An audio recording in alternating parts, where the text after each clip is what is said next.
Sosok TNI buat dua debt kolektor lari terbirit-birit di Depok, anggota Mabesat.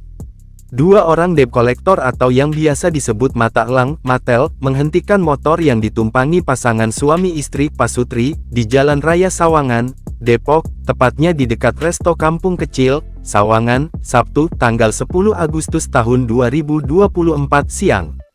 Dalam unggahan terbaru, Komandan Kodim 0508 Depok, Letnan Kolonel In Iman Widiarto buka suara terkait video viral tersebut.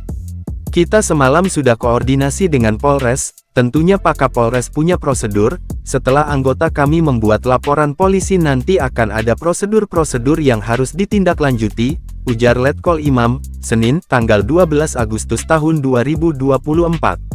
Dijelaskan pula bahwa sosok TNI yang dicegat oleh debt kolektor tersebut merupakan anggota Puskodal Mabesat.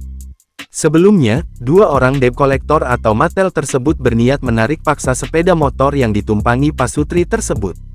Namun Pasutri tersebut menolak keras karena merasa tidak memiliki utang atau kredit motor. Karenanya dua orang debt kolektor tersebut tetap memaksa dengan menggertak memiliki backingan anggota TNI.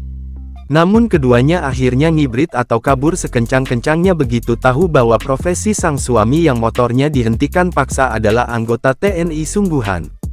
Informasi peristiwa itu di bagian akun Instagram @depok24 jam dalam sebuah video pendek, Sabtu malam.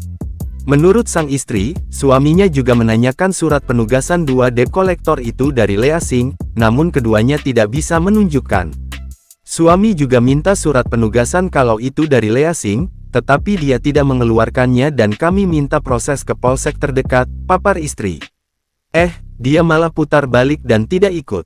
Kebetulan, suami saya anggota TNI, tetapi sedang tidak bertugas, tutup sang istri. Kedua orang debt kolektor itu akhirnya menyadari bahwa orang yang mereka periksa identitasnya dan kendaraannya dihentikan adalah anggota TNI. Sehingga kedua debt kolektor itu langsung kabur tancap gas dengan sepeda motornya saat akan ditanya lebih jauh.